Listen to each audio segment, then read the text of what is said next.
Good evening. Since this is still part of the Vedanta series, we'll say the prayer for teacher and student. Om Sahana Bhavatu Sahanau Bhunaktu Saha Viryam Karavavahai Tejasvinavaditam Astoma Vidvishavahai. Om Shanti Shanti Shanti. Tanonama. Good evening to you all. Of course, we are celebrating two things. This is a historical day, a historical moment, actually, or Monday will be, because I think it's the first time in the Irish history that St. Bridget's Day, a day specifically, holiday anyway, specifically dedicated to one of three patron saints in Ireland. And so I think there would be, one of them would be St. Columba, then of course St. Patrick and St. Bridget. But Ireland has many, many saints. Coming from Zimbabwe, we never knew half the saints, not even half the saints, but most of the saints that are here in Ireland, going way, way back, 4th, 5th centuries of this current era, and even probably some of them unmentioned way before St. Patrick's arrival. But St. Bridget and the festival of Imbolc, that is essentially the spring festival, literally meaning ewe's milk, indicating fresh birth, nourishment, and all the things that we would expect from the imminence of spring, or the interval between the winter solstice and the spring equinox. But essentially, spring. And as we say, to country folk, spring in the air, and they say, why should I? Spring is a wonderful festival, particularly in the northern hemisphere of the world. Where I come from Zimbabwe, we have two seasons. And in some places, these seasons are called summer and hell. In other places, it is the dry season, the rainy season. We don't have this beautiful variety of seasons, this spring and summer and winter and autumn and the intermediate stages in between. And we've been through winter, and winter, regardless of your historical era, is a harsh period of time. We remember that the festival of Samhain was really celebrating, or at least anticipating, the end of winter, or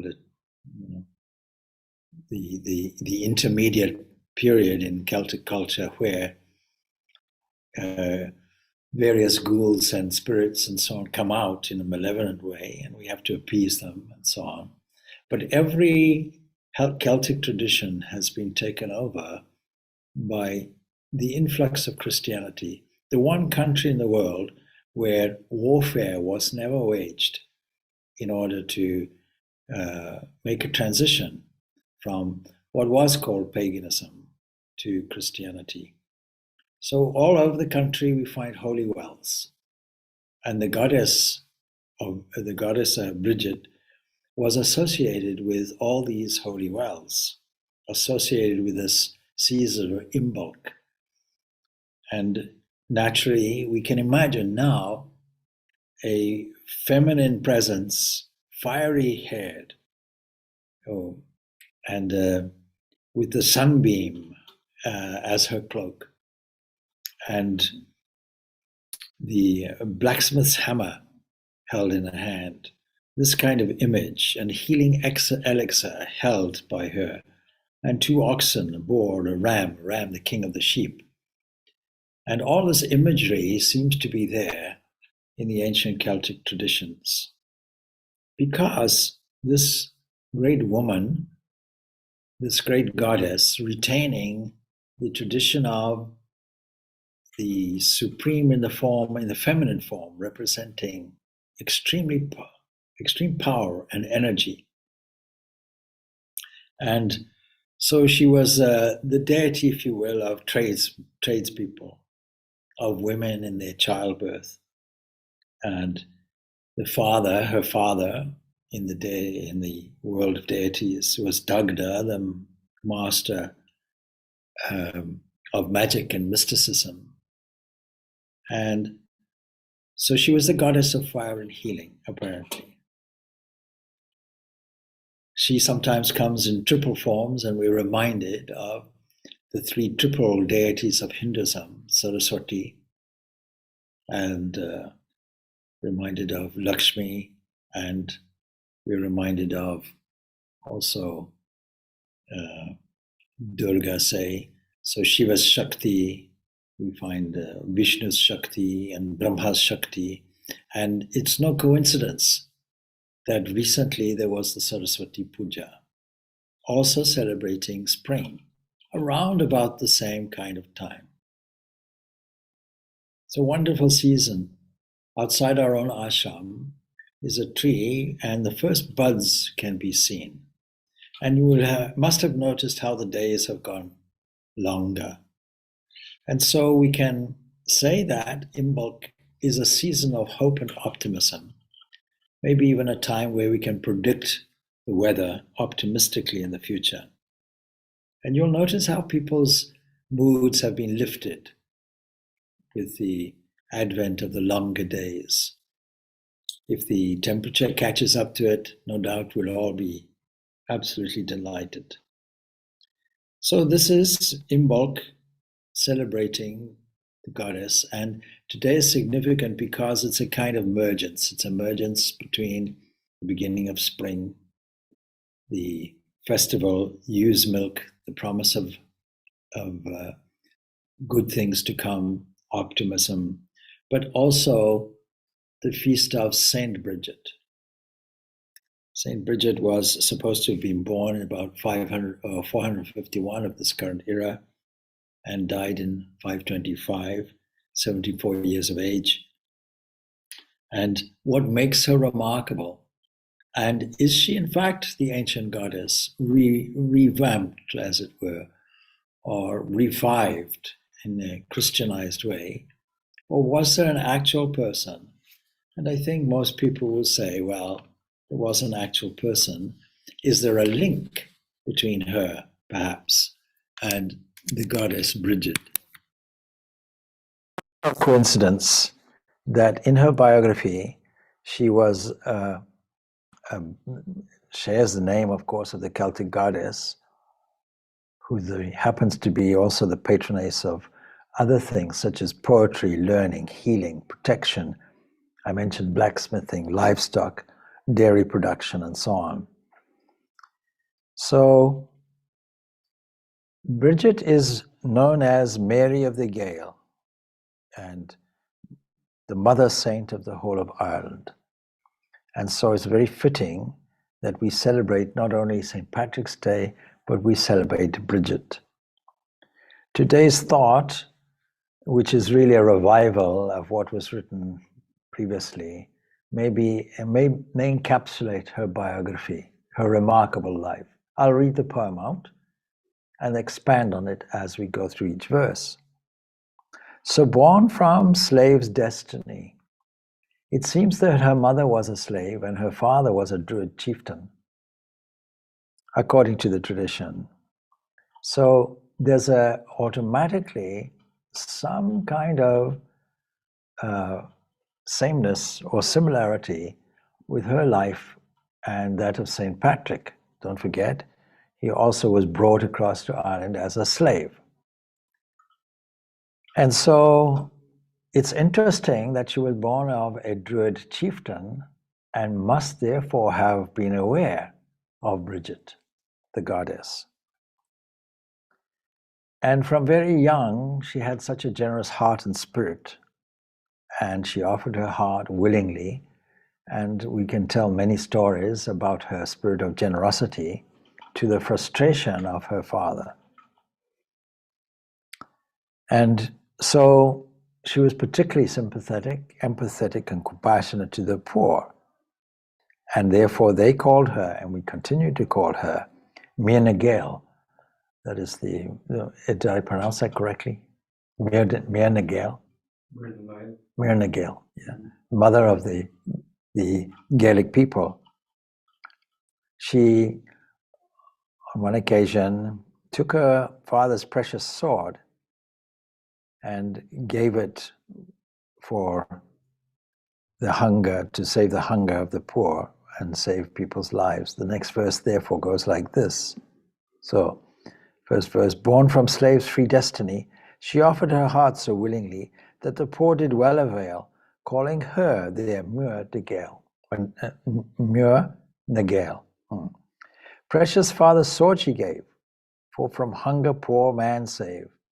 Wherever Bridget's tokens travel, woven cross resolves the quarrel.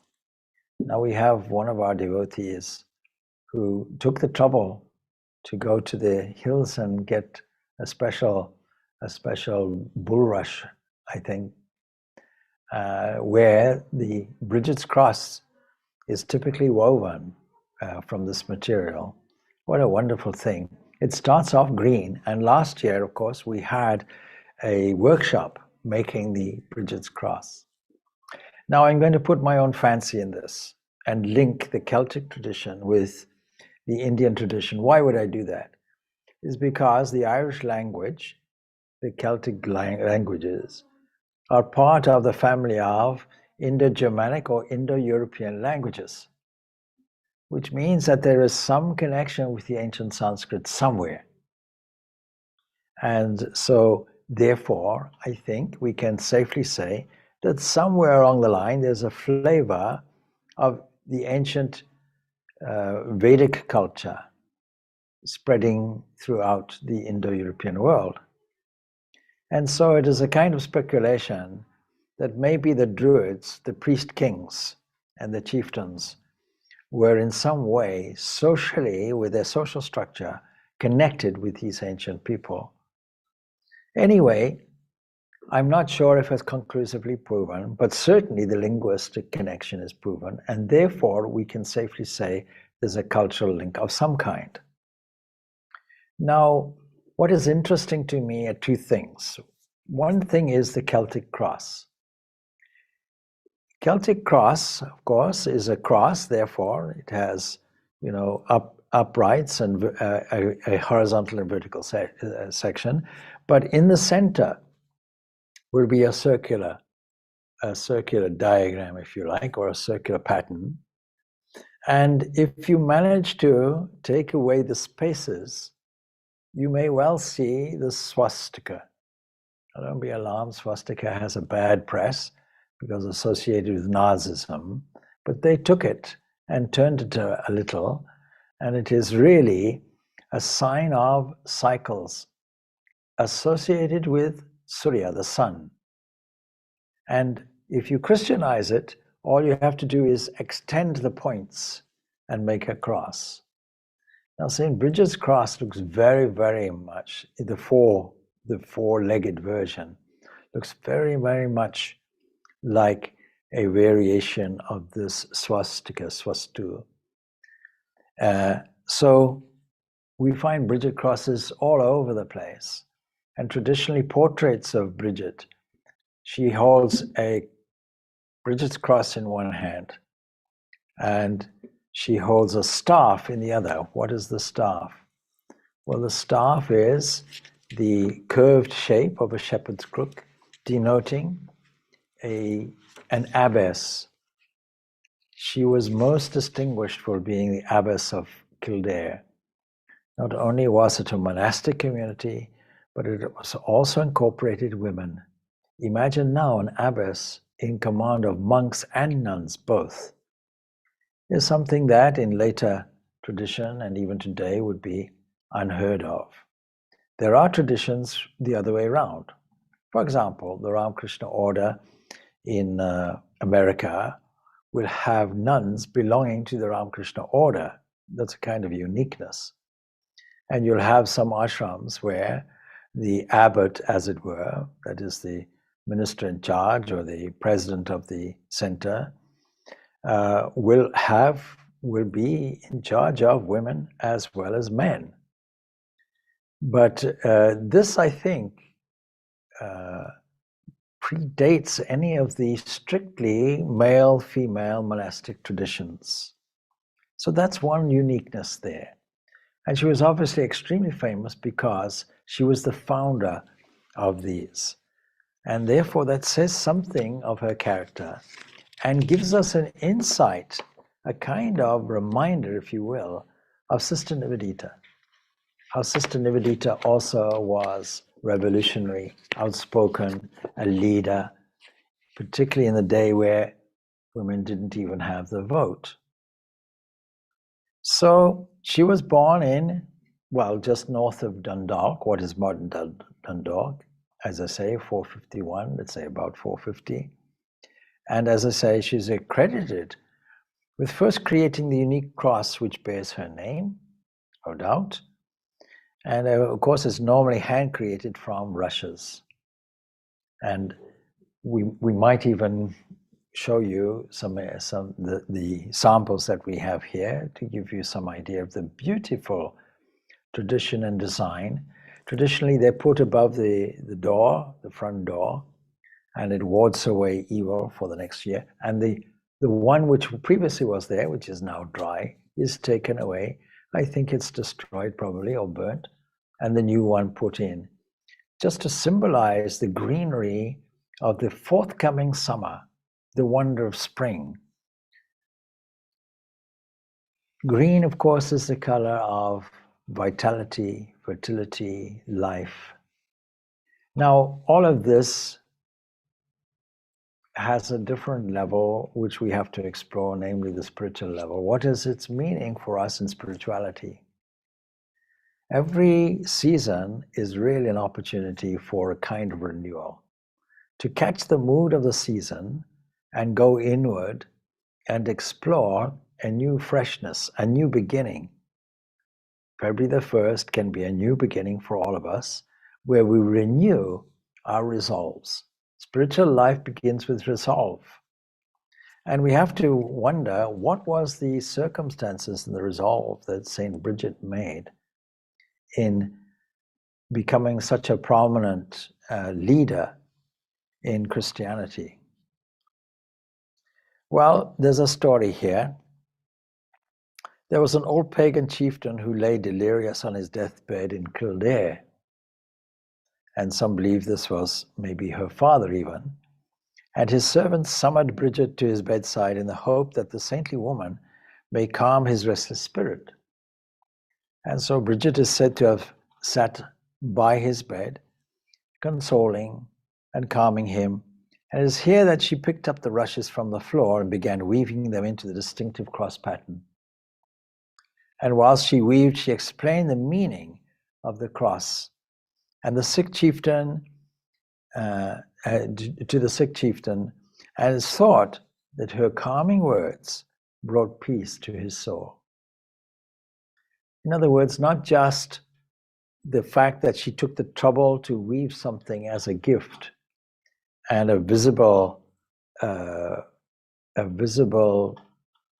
pictorial symbol of something profound and deep, but she was also understood that he was on his deathbed, as it were, or sickbed at least.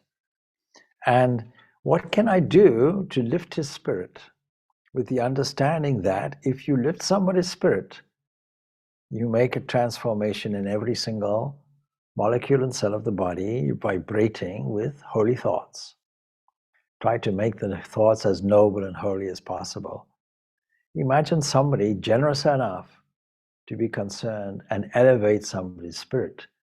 Most people would say, what a pity, and drag the person further down. What a pity, you look so pale, I think tomorrow you'll die. That could be a dialogue, of course, but no, there is eternal life, and whether the body comes or goes, there's something that sustains you in your journey, and your journey is essentially a spiritual journey. All of our journeys and destinies are the same. So in some way, she brought peace to his soul. In other words, she removed his anxiety with regards to his sickness. And he was so enamored by her words that the old chieftain requested that he be baptized as a Christian just before his passing away. What does it mean, baptized as a Christian? We'll leave out all the theological, dogmatic stuff. We have to understand that Jesus' ministry begins with a bath in the Jordan. It begins with a dip. In fact, John the Baptizer, if you look at the translations, go back, you'll see that the meaning, John the Baptist, means John, the one that dips you in, John the Baptizer. So what a remarkable person he was, because just dressed pretty much in a raw ascetic clothing, eating nothing more than honey and what was described as locusts, not actual insects, but a kind of mushroom or something of that nature, something like manna. And so his principal teaching was one of revolution, an apocalyptic message saying, well, we better stimulate some kind of resolve because life is short. And however you want to interpret that, but what's it got to do with water? Water stands for purification in most cultures, from Islam onwards, or in Islam downwards even. The act of bathing was seen to be a symbol of purification. In Patanjali Yoga Sutras, when we come to the niyams, one aspect of it will be purification physically as well as mentally. So cleanliness is next to godliness is a saying, And so she baptizing him into what? Into an atmosphere in those days, a spirit of hope. A spirit of hope that in those days was seen to be the message and personality of Christ. And so that was his wish. And of course, since that day, so the story says, and for the centuries that followed, it's been customary on the eve of her feast day, that is today, 1st of February, for the Irish people to fashion a St. Bridget's cross of straw or rushes and place it inside the house over the door. And as I say, I remember last year, we had a whole workshop and people very adventurously attempted in my case anyway, to make a Bridget's cross, I think I made something. I'm not sure if it was a Bridget's cross, but anyway, somebody was kind enough to lend me their cross and I borrowed it on a permanent basis and declared it as my own. Anyway, the rush cross, which became St. Bridget's emblem, has been used in Irish designs throughout history, and with many modern stylists using this now popular Irish symbol within the designs of even Irish jewelry and gifts and so on. So let us now look at some of the, let us go back to the poem, Go back to the poem and continue. Now, I think her father was so cross, he actually gave the half-slave girl away, but we'll come to that story. Anyway, I'll repeat the second verse. Precious father, sword she gave, for from hunger poor man save. Wherever Bridget's tokens travel, woven cross resolves the quarrel. It seems that the cross brought peace everywhere, not just to this dying man. Because when you look at the cross, to my eye anyway, the inner woven pattern indicates a kind of Celtic spiral also. And a Celtic spiral to me indicates going inward. Just like any kind of yantra that is used, let us say, for example, the Shri yantra is a series of interwoven triangles that leads the eye inwards, or even a mandala, a pattern that does the same thing. It leads the eye inwards, and you can start from the inside and leads you outwards. There, and last night we spoke about involution and evolution, and you can see maybe visually it's the process of going inward. That's called meditation. and going outward and back again, finding another point. Then the poem goes on. Abbey and church in Kildare, as mother she presided there, leading men and women both, as I mentioned before, inspiring spring from winter's sloth. We can take winter to be symbolic, winter full of tamas, winter where we want to go under the covers a little bit and demand the maximum sleep. So for those who know what that is, it's a catch question. If you know what it is, please don't shout it out. What is the maximum sleep we require? 5 minutes more. So 5 minutes more. This is a winter tale, of course, and of course some animals go into complete hibernation. We have to be careful that we don't go into spiritual hibernation when we're under pressure. And then the next verse goes, St. Bridget's miracles and stories, and there are many of them. Some of them, you see, we have to take some of these stories with a pinch of salt sometimes, but the meaning is there.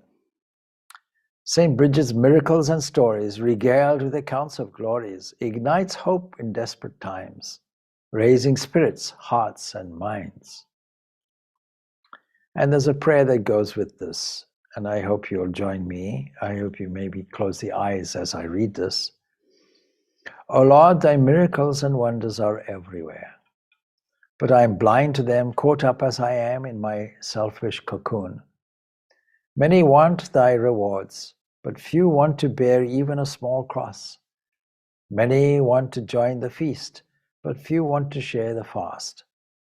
Grant that I may be with thee, and thee with me, pleased with each other's company through every joy and vicissitude. And I don't think I have to fully explain this prayer, except maybe a little bit of the first part. Miracles and wonders are everywhere. These are the things we normally take for granted. Sometimes we take for granted this transition of seasons. But I have to assure you, coming from Zimbabwe, I do not take these seasons for granted. I can observe the beauty because we don't have this in Africa. We have other beauties in Africa, but we don't have these beautiful 4 seasons making this transition. We might say God dressed up as seasons for our joy and pleasure, the whiteness of the snow in winter, the first buds of spring on trees, and the hints of life in flowers. Then the heat of the summer days, the long transition of the sun, rising so early in the morning and leaving us so late at night, as if reluctantly to leave us, leaving us with a glow of warmth and joy. And then the darkness of winter back again, or the autumn I should have mentioned, of course, after that. The season where everything turns a beautiful shades of reds and browns, all the leaves dressed up. It's as if Mother Nature decides to change her dress just to please us. If we didn't really notice this and appreciate this fully, we've missed a whole opportunity to elevate our inner spirit. And then I am blind to them, but as I am in my selfish cocoon. What is selfishness? It's an inward shrinking movement where we become smaller and meaner and lazier as self-interest becomes paramount. But nature doesn't have this, because after the cocoon we find the butterfly, and we have to transform ourselves from the cocoon to the butterfly. This has been used as a symbol in many different ways of expressing these particular truths. Well, let us get back to some of the story again.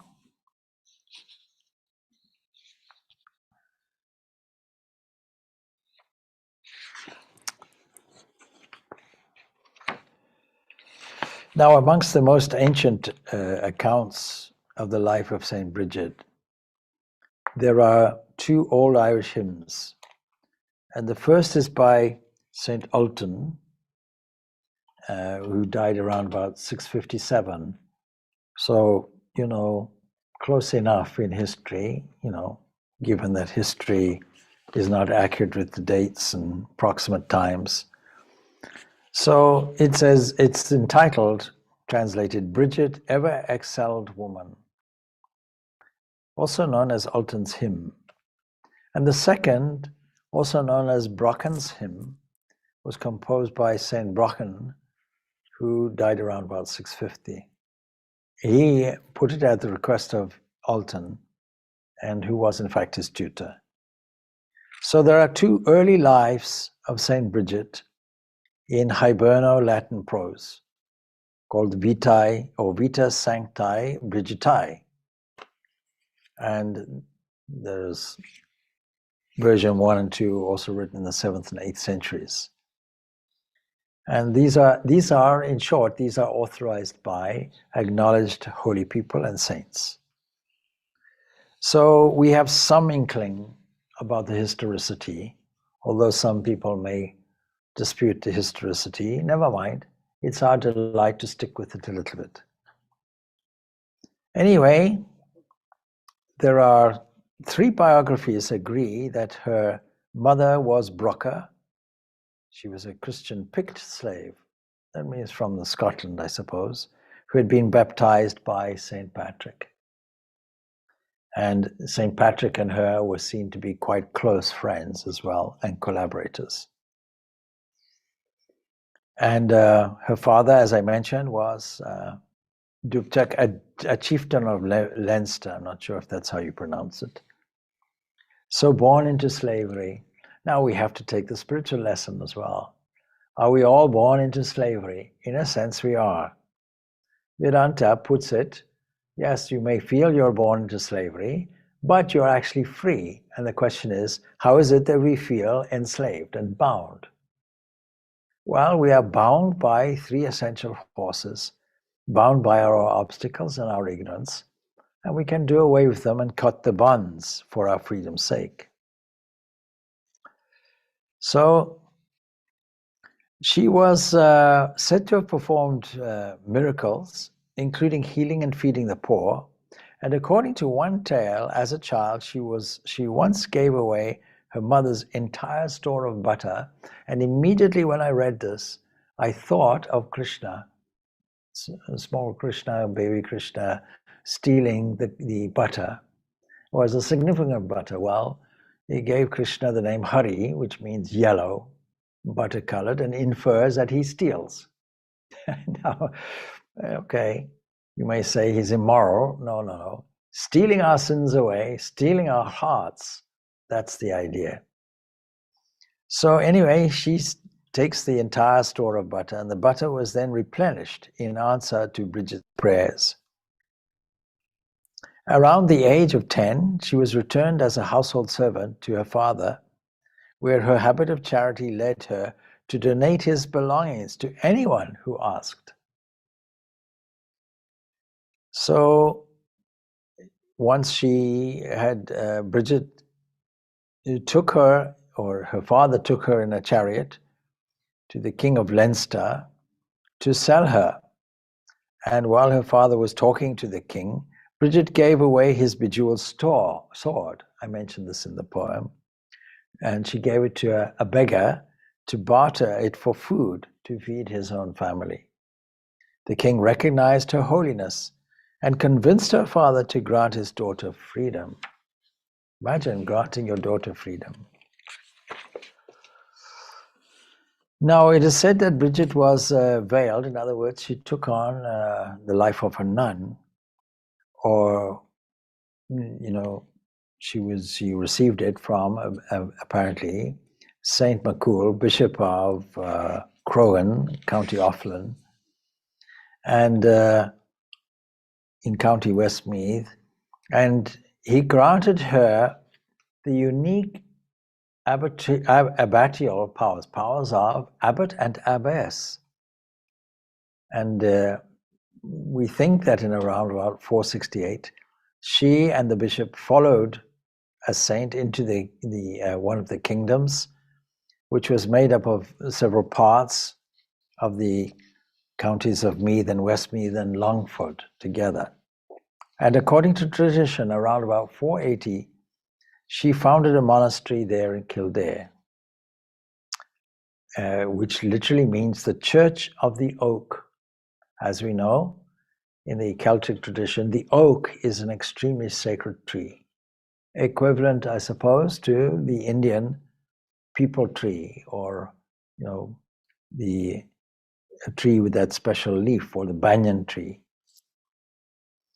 Anyway, it was on the site of a pagan shrine, and I don't really personally like the word pagan, because it was originally used, in a sense, in the Roman times as a kind of derogatory word for plebeians, people, simple, ignorant country folk. But anyway, we'll say shrine to the Celtic goddess Bridget, remarkably. And I think that's more than coincidental. And so she was served by a group of young women who tended what is an eternal flame. And in one particular monument to her, you'll see that she's holding an eternal flame. And it so happens that the goddess Bridget is also portrayed in this way. Anyway, the site was under a large oak tree on the ridge of Drumcree, and Bridget was, with an initial group of 7 companions, organized a communal, concentrated religious life for women in Ireland. Probably the first women's convent in the whole of Ireland, and maybe one of the rare convents in the entire Christian world. And she founded 2 monastic institutions, so we can get a glimpse of her dynamic activity, her determination, all the qualities that make for a leader and a pioneer. But the monastic institutions, one was for men and the others for women. And she invited Conlid, I really forgive my pronunciation, who is a hermit from Old Connell near Newbridge. She contacted him to help her in Kildare as a pastor for these institutions. The Bishop of Kildare, or at least some bishopry historians, somebody called Archbishop Healy, says she simply selected the person to whom the church gave their jurisdiction. One biographer says that she chose Saint Conleth to govern the church along with herself. The church in Kildare, but the inference is many other churches within Ireland. And for centuries, Kildare was ruled by a double line of abbot bishops, a very strange arrangement that was not there in Roman form of Christianity. A double line of abbot bishops and of abbesses also. And so the abbess of Kildare, being regarded as superior general of the monasteries in Ireland, her successors have always been accorded episcopal honor. And Bridget's oratory at Kildare became a center of religion and learning and developed into a cathedral city, which I believe it still is today. She is credited with founding a school of art, including metalwork, illumination, which was overseen by others, and the Kildare Scriptorium made the Book of Kildare. And the Book of Kildare drew high praise from personalities as far away as Wales, but it disappeared during the Reformation, as many other things did. Nothing was ever seen, according to some, comparable to this book. He says, historians will say, that every page was gorgeously illuminated, and the interlaced work and the harmony of the colors left the impression that all this is the work of angelic and not human skill. I often think today's architecture and art loses some of the heart. There's a famous painting by an artist, Jonathan Pollock, when a kind of revolution in art began. And he took a canvas, his meaning, a huge canvas, which he placed on the floor. The meaning was, I'm going to break all the traditional rules of art and still make a work of art. And the work of art will tell the story, I'm breaking the rules. He took pots of different colored paints and randomly splashed them on the canvas. This painting is worth millions. And yet, from an art appreciation point of view, yes, it's a beautiful pattern that was created. But really, and certainly feeling went into it, but really does it have the aesthetic value of the art that was previously there, or art as some people really appreciate it today?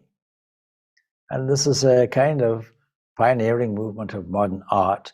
And you see the same thing in austere glass and steel buildings. Now you compare that to the carefully crafted art of these days, where books are copied meticulously in different colors. The Book of Kells at Trinity College is such an example of such carefully crafted artwork, which took a long time and was extremely expensive to do, but it was a laborious work of art. It was dedicated to God.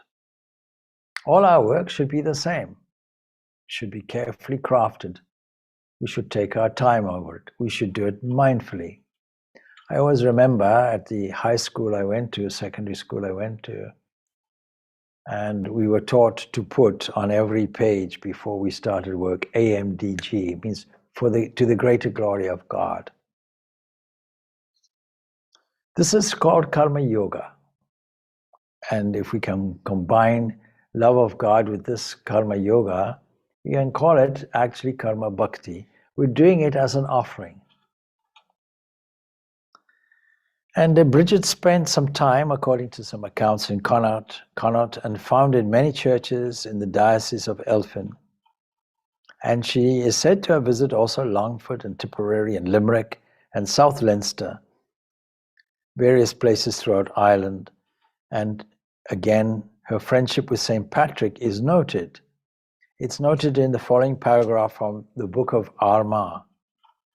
It says, Inter sanctum patricium Brigitanque habenesium columbus amicitia caritatis inerat tanta ut unum cor conciliumque haberent unum. And it goes on, Christus per, and so on and so forth. I'm sure you will understand what I'm saying, those of you who understand Latin. Anyway, for those of you who don't understand Latin, translation goes like this. Between St. Patrick and St. Bridget, the pillars of the Irish people, there was so great a friendship of charity that they had but one heart and one mind. And through him and through her Christ performed many great works. And for that reason, it's extremely fitting that just as we have a celebration of the patron saint of Ireland, St. Patrick, that we have a similar one now for St. Bridget. Now, we measure somebody's sanctity very often by the way in which they extinguish their life, the way in which they die. And the monk Alton of Ardbraccan, he who wrote a life of Bridget, recounts a story that Bridget's favorite pupil fell in love with a young man, hoping to meet him, sneaking out of bed in which she and Bridget were sleeping. However, recognizing her spiritual peril, she prayed for guidance and then placed burning embers in her shoes and put them on. Thus, by fire, Alton wrote, she put out fire, and by pain extinguished pain, and she then returned to bed. And Bridget feigned sleep, but was aware of this person's departure. And the next day, it was revealed to Bridget or it was the person who did this revealed to Bridget the experience of the night before that he had. Bridget reassured her, or the night that she had. Bridget reassured her that she was now safe from the fire of passion and the fire of the consequences thereafter, and then healed her student's feet. So devoted was the student to her teacher that when Bridget lay dying, her student, and I'm going to attempt this pronunciation, Dalak Dak, at my own peril, expressed the wish to die with her. But Bridget replied that Dalak Dak should die on the anniversary of Bridget's death. Saint Bridget is said to have been given the last rites by Saint Ninit, I think it is, of the pure hand when she was dying, and afterward he reportedly had his right hand encased in metal so that it would never be defiled, and became known as the person of the clean hand, Ninit of the clean hand. And tradition said she died at Kildare, actually on today's date, 1st of February, 525. So remarkably, we're not celebrating her birth, we're celebrating the anniversary of her glorious departure. Anyway, her student on her death, her student became the second abbess of Kildare, passing on a line, just as we have kind of apostolic succession.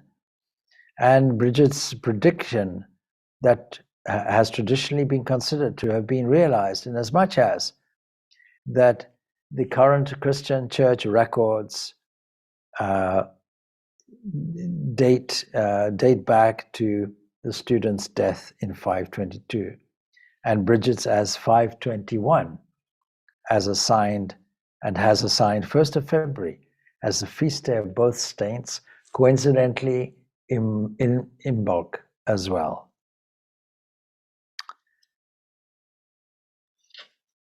Of course, the student's name translated means daughter of the god Luch.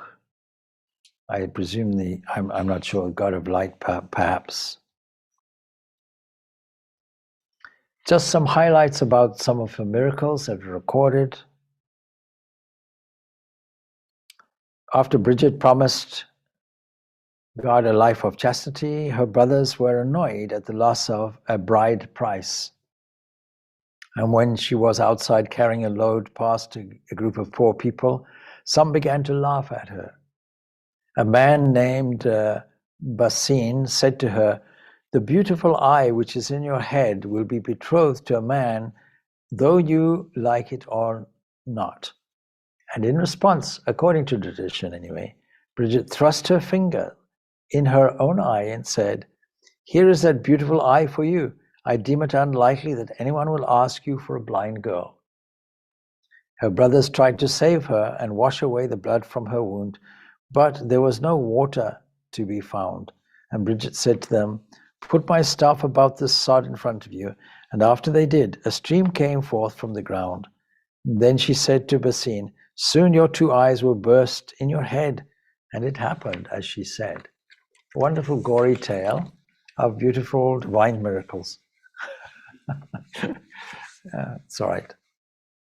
Anyway, Bridget, who had a reputation as an expert dairy woman also, and a brewer reputed to turn water into beer, a great benefit in those days when water was seen to be maybe a little impalatable and impure. And I can't say she invented Guinness or anything like that. We won't go that far. So we find many, sometimes humorous stories about miracles and so on. The point is this, that as a person's holiness and their reputation comes about and increases, so many, many tales of miracles occur, and no doubt miracles are there, transformations in people's lives that then get embellished as events over the years.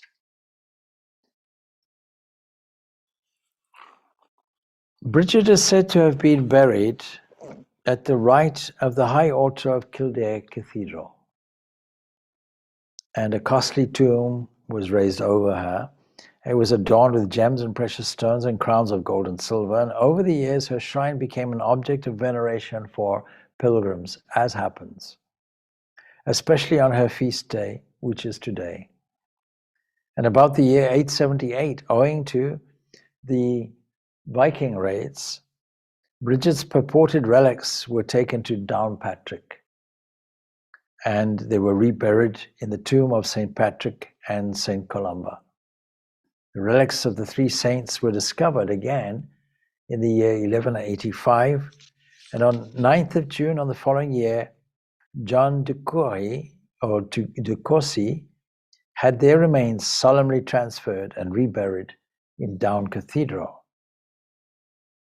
The relics, together with the ones of St. Patrick and St. Columba, they remain in Downpatrick Cathedral until 1538. And at that time, the relics of the saints were desecrated and destroyed during the deputyship of Lord Grey, except Bridget's head, which was saved by some of the clergies who took it to the Franciscan monastery of Neustadt in Austria. In 1587, it was presented to the Church of the Society of Jesus in Lisbon by Emperor Rudolph II, and only recently I heard that in Portugal the head was there, and I'm not sure who told me that. So one interesting question came up at, I think, probably the breakfast table here in the ashram, and that was the idea of relics. Because, and one person had said that in, well, I know who it was, said that, of course, in Drogheda, the surviving head of St. Oliver Plunkett is there in a glass case. And I know that, of course, he had a terrible persecution where his body was burnt eventually. He was, I think, probably hung, drawn, and quartered in those days. And a devotee, understanding his holiness, got the relics, the remaining of them. And the head survives in a glass case, a little worm-eaten, and the evidence of charring and so on and so forth is there, but despite that, remarkably preserved.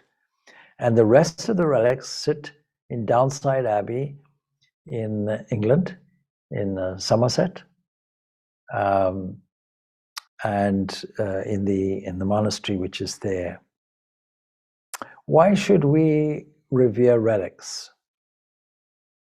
Well, you see, our joy, our sorrow, our noble thoughts, our evil thoughts are all transmitted to the magnetic field that we call a human body and radiate from there. And artists understand this and represent this radiation of holiness in saints as halos. You can go far further than that, not just around the head, but around the entire body you can put it. So that magnetic field makes for incorruption in the human bodies of saints, of great saints. And people understanding the greatness of the saints and understanding the surviving vibration and the holiness that can pass on from there will keep bits of cloth or keep utensils used by a great saint, a great holy person. Sometimes out of sentiment, but other times because it's something that is special and auspicious to them, a fragment of bone. In early Christianity, well, not so early, about 300, 350 years after the birth of Christ, or even the death of Christ, it was Saint Helena, Constantine's mother, who went to Jerusalem and collected many, many purported holy items, such as pieces of the cross and various other relics. A kind of commercial setup, of course, can happen there, because with genuine pieces of the cross, you can probably construct about 500 crosses. But that's not the point. The point is these relics are precious to those people, those devotees who want something to hold on to, some kind of amulet or some kind of holy thing that will remind them of the personality of the holy person. And so the relics are there. In the city of Armagh, there had several associations with Saint Bridget. In the 12th century, the city had 2 crosses dedicated to Bridget. But according to some records, the purported relics of the saints reposing, or Saint Bridget reposing in Armagh, were lost in an accidental fire in 1179. And in the 17th century, Armagh also had a street named Bridget, located near Bridget's church in the area called Bridget's Ward. The old St. Peter's Church in Strasbourg contains also unspecified relics of St. Bridget, brought by the canons of St. Michael in 1398, when they were forced to leave their submerged abbey of Hono-Oreno, itself founded by Irish monks. The relics, whether they were genuine or not, and there must be an element of truth. Where there's smoke, there's fire, and it shows the importance and reverence which over the years people have held for this great, great motherly saint, Saint Bridget. Modern in asserting her womanhood in terms of her leadership and her conviction, her compassion, and her background, which transformed a slave into a great heroine, emulating the very goddess Bridget herself. And so with that, we can leave that off, this small sharing of the life of Saint Bridget and also the goddess Bridget, and this festival, the spring festival of Imbolc. Guru Mahavat.